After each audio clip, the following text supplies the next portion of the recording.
This material helped me to understand more the concept of Bitcoin and blockchain because I mean nowadays it's there are terms very used, but I don't think many of us are as informed as other people are. So it was cool to understand more about how this idea was founded and how people carried this project in the last decades. And it was also interesting to see another issues that the banks has with people now. In later activities, we saw problems with mortgages and loans, but now we see another thing that is causing issues, that is the transaction now. And it was cool to see how blockchain is trying to fight that problem. I think it was quite hard to realize that as the time goes by, companies and other organizations have more information about us. And I mean, information we don't even know. Like in the article, they mention like you don't remember the exact thing you bought 1 year ago, and companies do.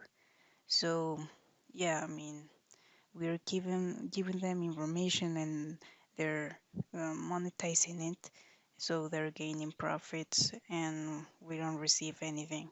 So I mean, this just is one part. I mean, but there are other things where companies are um, getting pro- profits from, like the transactions.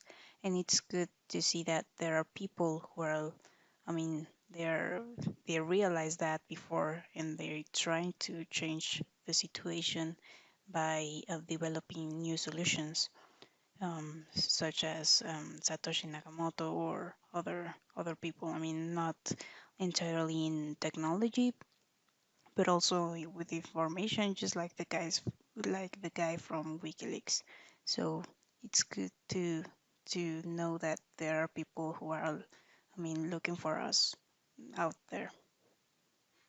I don't think it should be regulated, because I think that the whole idea of Bitcoin was to have free trades and free transactions. And once you involve a third party, you're doing the current system we have with the banks. So I don't think we need another institution or organization, and mainly because most of the organizations are really corrupt, and it's not to be paranoid, because I mean, we have proof that um, we actually saw in the documentary when the head of the I don't recall the name of the department, but the guy who checked the laws and who actually um, approved a law for the Bitcoin companies to get a license.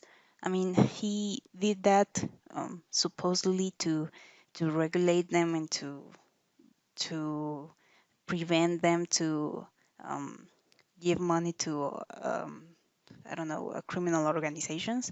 But then he goes and makes his own firm of um, consulting firm to help those companies to have their own license. So it's quite, I mean, how are you going to trust in that kind of people? So I don't know.